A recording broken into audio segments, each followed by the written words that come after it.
স্বাগত নিউজ 24 সকাল 10টার সংবাদে সাথে আছি আমি আসমা তুলি। ভারতে প্রলয়ঙ্করী রূপ নিয়েছে প্রাণঘাতী করোনা ভাইরাস। এই ভাইরাসের তাণ্ডবে দেশটিতে মোট প্রাণহানি ছাড়ালো 2 লাখ। একদিন সামান্য কমার পর আবারও দৈনিক সংক্রমণ ও মৃত্যুর নতুন রেকর্ড করেছে দেশটি। সংক্রমণ শনাক্তের শীর্ষে যথারীতি মহারাষ্ট্র। হাসপাতালগুলো রোগী ফেরত পাঠাতে বাধ্য হচ্ছে। শ্মশান ঘাটে মৃতদেহের স্তূপ। ভারতে এই অবস্থার জন্য গণজমায়েত ও টিকাদানে নিম্নমুখী সহ 3 কারণ চিহ্নিত করেছে বিশ্ব স্বাস্থ্য সংস্থা। করোনায় বিপর্যস্ত ভারতকে সহযোগিতার হাত বাড়িয়েছে যুক্তরাষ্ট্র, যুক্তরাজ্য সহ অনেক রাষ্ট্র। বিস্তারিত জানাচ্ছেন চন্দ্রানী চন্দ্রা। ভারতে এভাবেই জ্বলছে শবদেহ। কোভিড-19 থাবায় মৃত্যু অব্যাহত থাকায় শ্মশানঘাট মৃতদেহের স্তূপে পরিণত হয়েছে। অন্ত্যেষ্টিক্রিয়ায় আগত এক স্বজন জানান, সরকার মৃতের যে সংখ্যা প্রকাশ করছে তা সন্দেহজনকভাবে কম। দিল্লি সরকার বলছে করোনা ভাইরাসে প্রতিদিন 380 জন মারা যাচ্ছে, তবে বাস্তবে এটি 1000-এরও বেশি। কারোর জন্য কোথাও বিছানা নেই এবং শ্মশানেও কোনো জায়গা নেই। 3 ঘন্টা অপেক্ষা করে জায়গা পেয়েছি শ্মশানে। অ্যাম্বুলেন্স চালক বলছেন, তিনি দিনে 10 থেকে 20 জনের মৃতদেহ সৎকারের জন্য নিয়ে যাচ্ছেন। করোনায় বেসামাল ভারত পরপর 6 দিনে 3 লাখের বেশি করোনা রোগী শনাক্ত হয়েছে। পাল্লা দিয়ে বাড়ছে মৃত্যুর সংখ্যাও।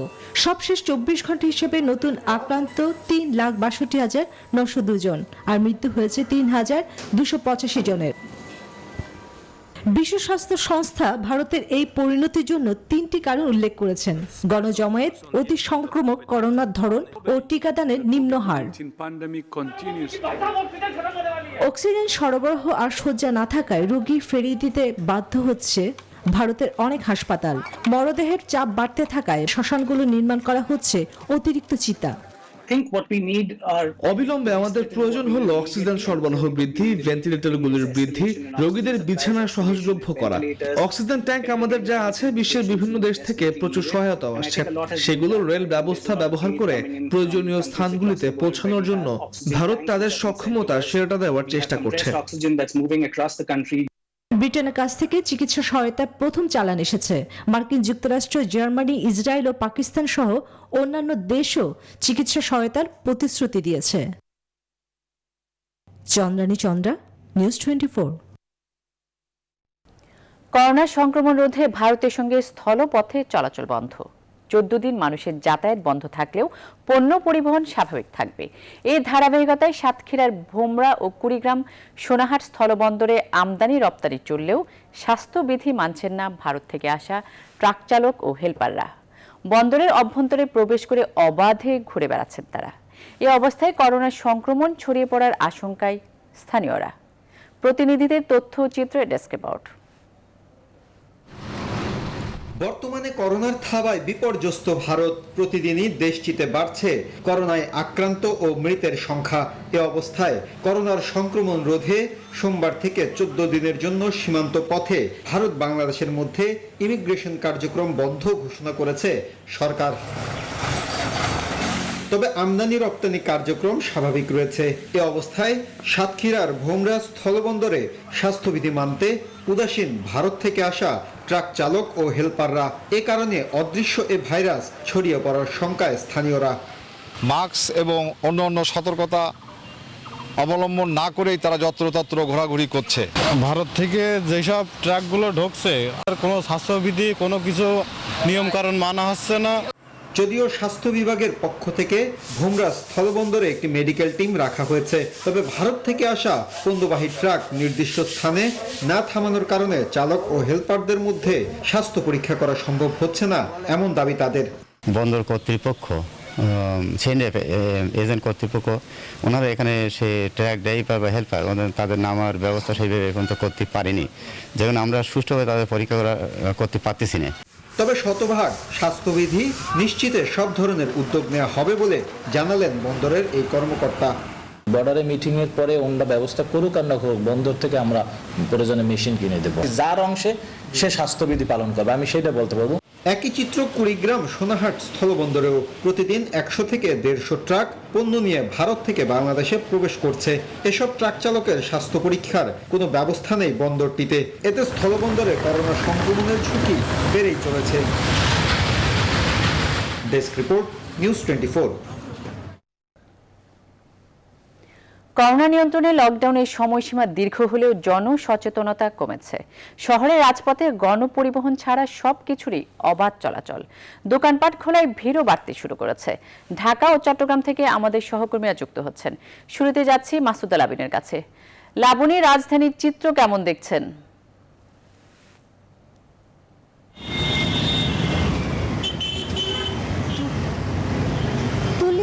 রাজধানীর চিত্র যেটি সেটি হলো যে সকাল থেকে এখন পর্যন্ত অর্থাৎ বেলা বাড়ার সাথে সাথে কিন্তু সব ধরনের যানবাহনের সংখ্যা বেড়ে গেছে এবং সড়কগুলোতে কিন্তু যানজটেরও সৃষ্টি হচ্ছে। শুধুমাত্র বাস চলাচল করছে না, এছাড়া অন্যান্য যে যানবাহন ব্যক্তিগত গাড়ি থেকে শুরু করে সিএনজি এগুলো চলছে। এবং আরেকটি বিষয় যেটি হলো যে সাধারণ মানুষজন যেহেতু অফিস খোলা রয়েছে তারা কিন্তু চলাচল করছে সিএনজিতে এবং সেখানে কিন্তু তাদের মানুষ হিসেবে অর্থাৎ জনপ্রতি ভাড়া নিয়ে বেশি টাকা গুনে অফিসে যেতে হচ্ছে।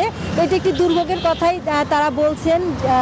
এছাড়া আপনি জানেন যে আজকে থেকে কঠোর যে লকডাউন সরকার ঘোষণা করেছিল সেটি তৃতীয় দফায় বৃদ্ধি করা হয়েছে, অর্থাৎ আজকে রাত 12টা থেকে সেটি কার্যকর হবে এবং 5 মে পর্যন্ত কিন্তু সেটি চলমান থাকবে। আরেকটি বিষয় যে রাজধানীতে কিন্তু সব সড়কেই আসলে যানজটের তৈরি হচ্ছে কিছুক্ষণ পরপরই এবং এর কারণটিও হয়েছে যে সব ধরনের অফিস আদালত থেকে শুরু করে শপিং মলগুলো খুলে দেওয়া হয়েছে এবং এগুলো কিন্তু জনজীবনের কথা চিন্তা করে সরকার খুলে দিয়েছে। এছাড়া শুরুর দিকে আমরা যেটি দেখছিলাম যে চেকপোস্টে অনেক বেশি জিজ্ঞাসাবাদ করে জরুরি কাজের সাথে যারা জড়িত শুধুমাত্র তাদেরকে যেতে দেওয়া হচ্ছিল। তো এখন চেকপোস্টের সংখ্যা কমে এসেছে এবং চেকপোস্টের দায়িত্বে যারা আছেন তাদেরকে কাছে জানতে চেয়েছিলাম। তো তারা যেটি বলছেন যে এখন যেহেতু সব ধরনের যানবাহনের সংখ্যা বেড়ে গেছে সে কারণে সব যানবাহন চেক করে যদি এখান থেকে যেতে দেওয়া হয় সেক্ষেত্রে আসলে যানজটের তৈরি হয়, যার কারণে কিন্তু আসলে সব ধরনের যানবাহনে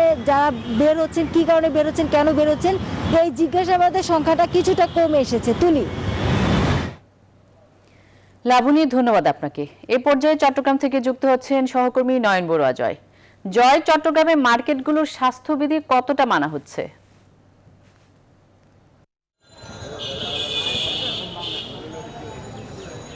ধন্যবাদ তুলি, আপনি অবশ্যই বলেছেন যথার্থ। কিন্তু যে মার্কেটগুলো আমরা আপনাকে যেমনটা দেখাতে যাচ্ছি, মার্কেটগুলো দেখলে কিন্তু আপনি বুঝতে পারছেন সেই মার্কেটগুলোতে কিন্তু স্বাস্থ্যবিধি যেভাবে মানার কথা রয়েছে সেভাবে কিন্তু আমরা দেখছি না। চট্টগ্রামের বিভিন্ন মার্কেট ঘুরে আমরা যেমনটা দেখেছি 10টা থেকে মার্কেটগুলো খোলা হয়েছে, রাত 8টা পর্যন্ত কিন্তু চলার কথা রয়েছে। কোনো কোনো মার্কেট আমরা দেখি 10টা 11টা পর্যন্ত, এমনকি কোনো কোনো মার্কেট 12টা পর্যন্ত চলছে। পুলিশ প্রশাসনও কিন্তু আসলে বারবার তাদেরকে তাগাদা দেওয়ার পরেও কিন্তু আসলে সেই মার্কেটের যারা ব্যবসায়ী তারা তেমনটা কিন্তু আসলে এই বিষয়টাকে যে করোনা ভয়াবহতার মধ্যে তারা ব্যবসা করছে সেই বিষয়টাকে তারা এত গুরুত্ব দিচ্ছে না। কিন্তু আসলে যে ক্রেতাদের সংখ্যা কিন্তু একেবারে কম দেখা যাচ্ছে, যেহেতু সকালবেলা যখন কিন্তু বেলা বাড়বে তখন কিন্তু দেখা যায় মার্কেটে ভিড় দেখা যায়, কিন্তু প্রতিদিনই কিন্তু একই অবস্থা, উচ্ছে ভরা ভিড় ক্রেতাদের। বেচা বিক্রিও কিন্তু একেবারে বলতে যে পুরোদমে কিন্তু তারা শুরু হয়েছে। কিন্তু আসলে যে আমি যে মার্কেটে আছি এটা ছাড়াও কিন্তু অন্যান্য যে মার্কেটগুলো আছে, টেরি বাজার, নিউ মার্কেট, অন্যান্য যে মার্কেটগুলো আছে সেখানেও কিন্তু আমরা দেখেছি ক্রেতাদের ভিড় কিন্তু অনেকটা বেড়েছে। কিন্তু পুলিশ প্রশাসন এমনকি জেলা প্রশাসন তারাও কিন্তু আসলে চেষ্টা চালিয়ে যাচ্ছে স্বাস্থ্যবিধি মেনে যেন কিন্তু আসলে তারা ব্যবসা চালাতে পারে, সেদিকে কিন্তু তাদেরকে নজর দেওয়ার জন্য কিন্তু তারা কিন্তু আসলে চেষ্টা চালিয়ে যাচ্ছেন। এই ছিল আমার এখানকার সর্বশেষ। ফিরে যাচ্ছে স্টুডিওতে তুলির কাছে। জয়, ধন্যবাদ আপনাকে। ভারতে করোনা রোগীদের চিকিৎসায় অক্সিজেন সংকট দেখা দেওয়ার পর বাংলাদেশেও চিকিৎসা ব্যবস্থায় যোগান বাড়াতে সতর্কতামূলক পদক্ষেপ হিসেবে শিল্প কারখানায় আপাতত অক্সিজেন সরবরাহ বন্ধ রাখার সিদ্ধান্ত নেওয়া হয়েছে। বিস্ফোরক পরিদপ্তর থেকে ইতোমধ্যেই অক্সিজেন প্রস্তুতকারক কোম্পানিগুলোর প্রতি এই নির্দেশনা জারি করা হয়েছে। করোনা আক্রান্ত রোগীদের চিকিৎসায় অক্সিজেন সরবরাহ নির্বিঘ্ন করতে আপাতত এই নির্দেশনা। প্রয়োজন হলে নির্দেশনা পরিপালন করা হচ্ছে কিনা সে বিষয়ে মাঠে তদারকিও করা হবে।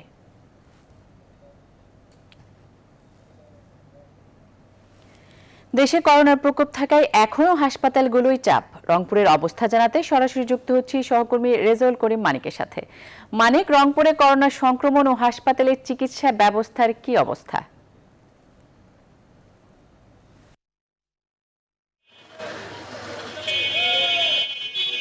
তুলি, আপনাকে ধন্যবাদ। যদি একটি বিষয় আপনাকে বলি যে রংপুরের 4টি জেলার জন্য মাত্র একটি মাত্র পিসিআর মেশিনেই কিন্তু করোনা টেস্ট করা হয়, আর এই কারণে করোনার যারা টেস্ট করতে আসেন, পরীক্ষা করতে আসেন, তাদের ভোগান্তি কিন্তু চরম আকারে দেখা দিয়েছে। অর্থাৎ একটি বিষয় বলে রাখি, পিসিআর মেশিনে করোনা নমুনা দেওয়ার পরে 7 দিন থেকে 8 দিন কিন্তু তাদের অপেক্ষা করতে হয়। অর্থাৎ রংপুর, গাইবান্ধা এবং লালমনিরহাট, কুড়িগ্রাম এই 4 জেলার প্রায় কোটি মানুষের কিন্তু ভরসা রংপুরের একটি পিসিআর মেশিন। আরেকটি বিষয় বলে রাখি যে 100 শয্যা বিশিষ্ট শিশু হাসপাতাল থেকে করোনা হাসপাতালে রূপান্তরিত করা হলেও সেখানে আইসিইউ বেড 26টি রয়েছে, কিন্তু তার মধ্যে এখন পর্যন্ত চলমান রয়েছে মাত্র 16টি আইসিইউ বেড। আর সব মিলিয়ে অর্থাৎ করোনা পরিস্থিতি প্রতিদিনই কিন্তু রংপুর অঞ্চলে বাড়ছে। অর্থাৎ গতকালও 29 জন ব্যক্তি করোনায় আক্রান্ত হয়েছে। প্রতিদিন 188 জন ব্যক্তির কিন্তু করোনা পরীক্ষা করা যায় এই রংপুরের এই পিসিআর ল্যাবে।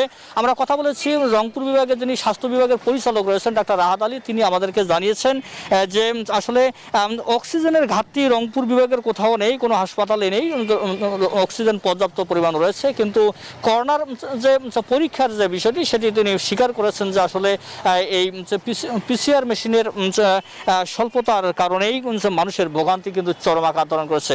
আরেকটি বিষয় বলে রাখি যে আসলে স্বাস্থ্যবিধির বিষয়টি যদি আপনাকে বলে রাখি যে স্বাস্থ্যবিধির বালায় কিন্তু রংপুর অঞ্চলের কোথাও নেই। অর্থাৎ হাট বাজার থেকে শুরু করে শপিং মলগুলোতে গাদাগাদি করেই কিন্তু চলছে মানুষের অবাধে চলাফেরা, আর এই কারণে করোনার পরিস্থিতি প্রতিদিনই হু করে বাড়ছে।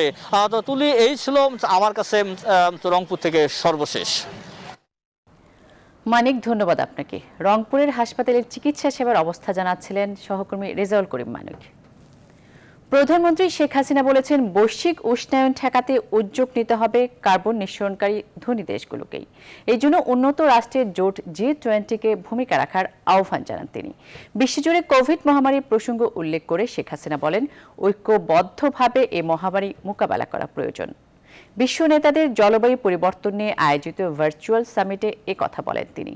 আরও জানাচ্ছেন Fakhrul Islam.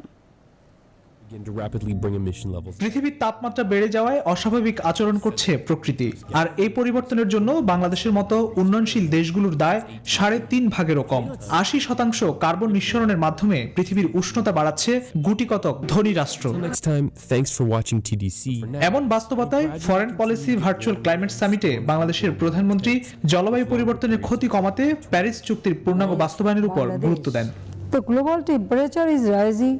There is no doubt about it. Every year, 2% of my country's GDP is lost to extreme climate events. We have to ensure effective delivery of the fund to reach climate vulnerable communities and economies.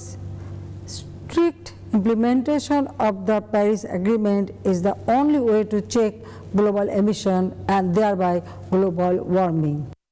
বিশ্বজুড়ে চলমান অতিমারি Covid মোকাবেলায় ঐক্যবদ্ধ প্রয়াসের উপরও জোর দেন Sheikh Hasina. Climate change has now become a huge threat for every country, especially for the climate vulnerable countries like Bangladesh. Last year we experienced heavy monsoon that submerged 1/3 of my country. Several cyclones including super cyclone Amphan also hit my country last year.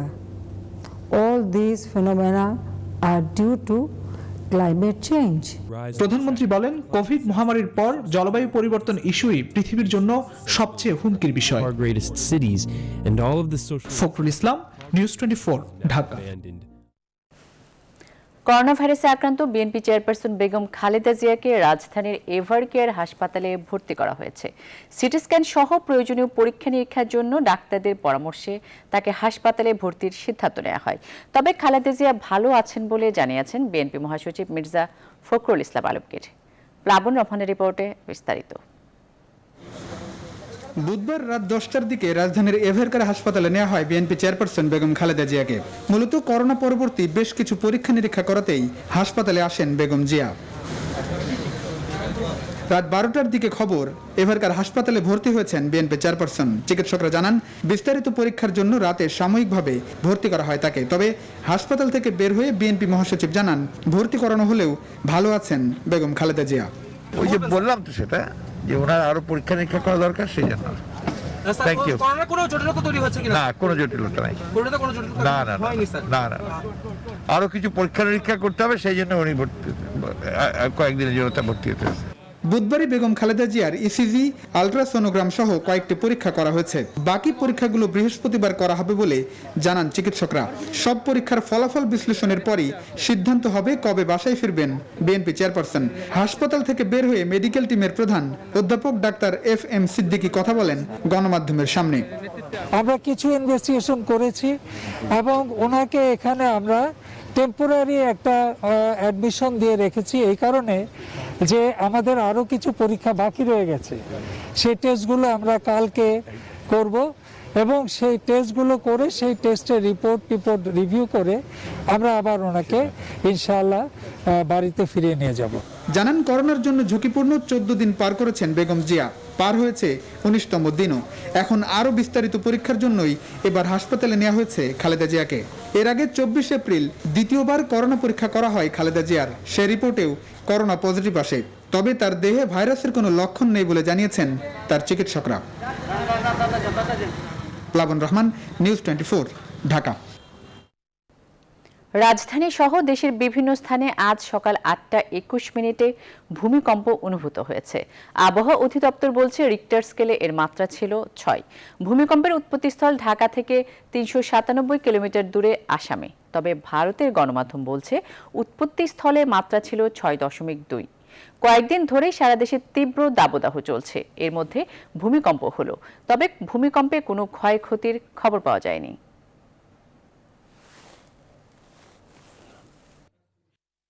Dhaka থেকে আমাদের seismic centre থেকে 397 kilometre north ইস্টে, এবং এটার আমরা যেটাকে বলি আপনার লোকেশন যেটা বলি সেটা ল্যাটিটিউড 26.81 নর্থ এবং লং ল্যাটিটিউড যেটা সেটা তো 92.48 ইস্ট।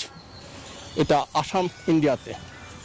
এটা রিক্টার স্কেলে এটার মাত্রা ছিল 6.0, যেটা আমরা ক্যাটাগরি হিসেবে এটাকে আমরা স্ট্রং বলে থাকি।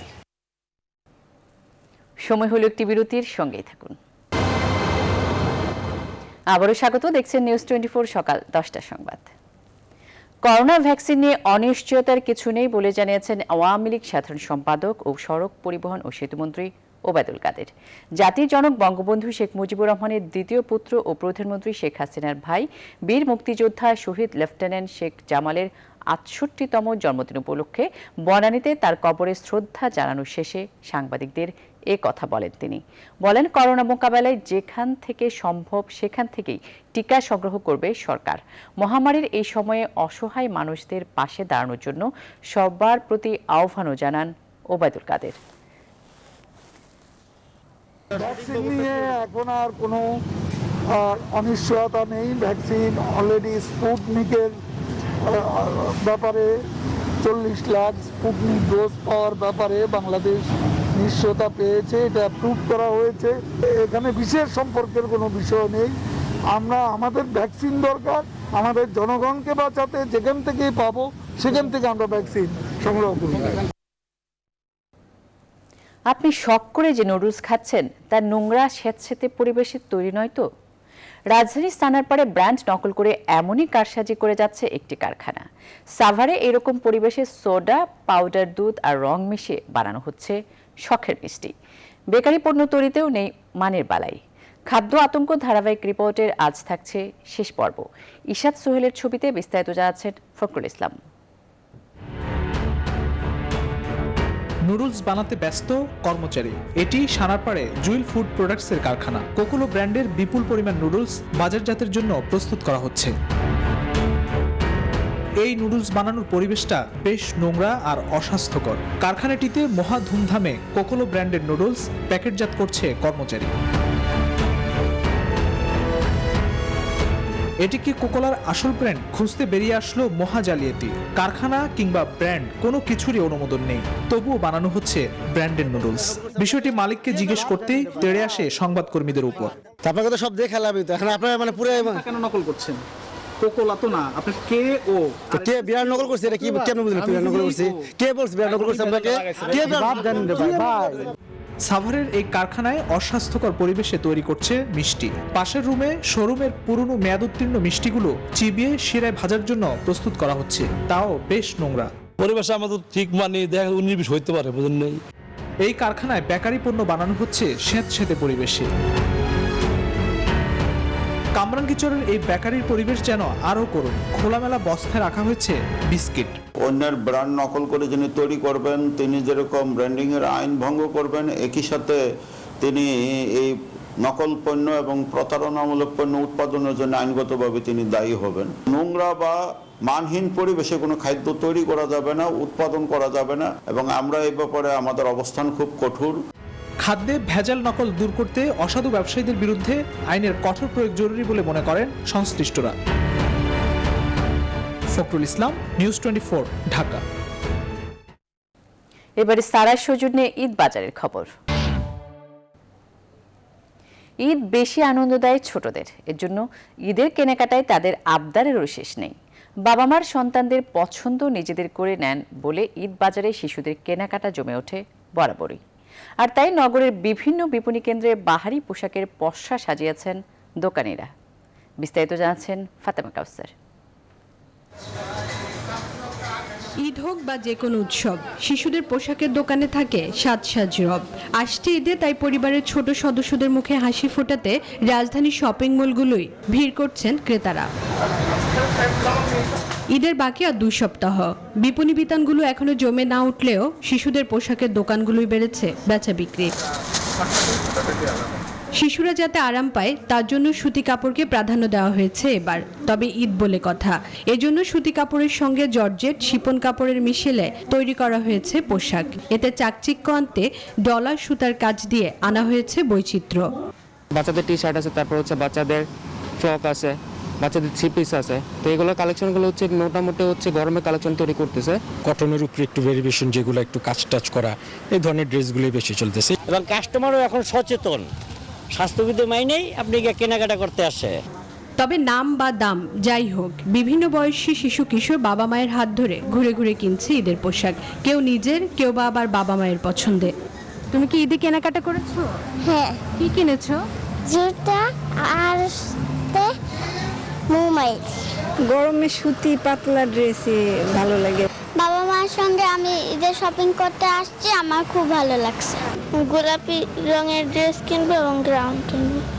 চলমান লকডাউনে দোকান খোলার শুরুর দিকে ক্রেতার উপস্থিতি কম হলেও দোকানীদের প্রত্যাশা সামনের দিনগুলোই আরও বাড়বে বেচা বিক্রি। ফাতেমা কাউসার, নিউজ 24, ঢাকা। এ পর্যায়ে নিচ্ছি আরও একটি বিরতি, সঙ্গেই থাকুন। সকাল 10টা সংবাদে আবারও স্বাগত। এবার ফার্স্ট সিকিউরিটি ইসলামী ব্যাংক অর্থ বাণিজ্যের সংবাদ। হাওরের প্রধান ফসল বোরো ধান কাটার মৌসুম চলছে। মাঠের পর মাঠ জুড়ে এই কর্মযজ্ঞ। এবার ফলনও ভালো হয়েছে, তবে কৃষকের মুখে হাসি নেই। বাজারে সবই যেখানে বাড়তি, সেখানে ধানের অল্প দাম দিয়ে খরচ পোষানো যায় না, এমন দাবি চাষিদের। হাওরের ধান চাষিদের হতাশা কাটাতে আগামী 2-3 বছরের মধ্যে নতুন জাত উন্মুক্ত করার আশ্বাস দিয়েছেন ধান গবেষণা ইনস্টিটিউটের মহাপরিচালক। টিটু দাসের তথ্য ও ছবিতে ডেস্ক রিপোর্ট। মহিষের গাড়িতে আটি আটি ধান যাচ্ছে কৃষকের বাড়ি। কিশোরগঞ্জের হাওরাঞ্চলে এই সময়ে সবচেয়ে পরিচিত দৃশ্য এটি। এখন প্রায় প্রতিটি বাড়ি ব্যস্ত ধান নিয়ে। মাঠের পর মাঠ জুড়ে চলা ধান কাটা অনেকটা উৎসবে পরিণত হয়েছে এখানে।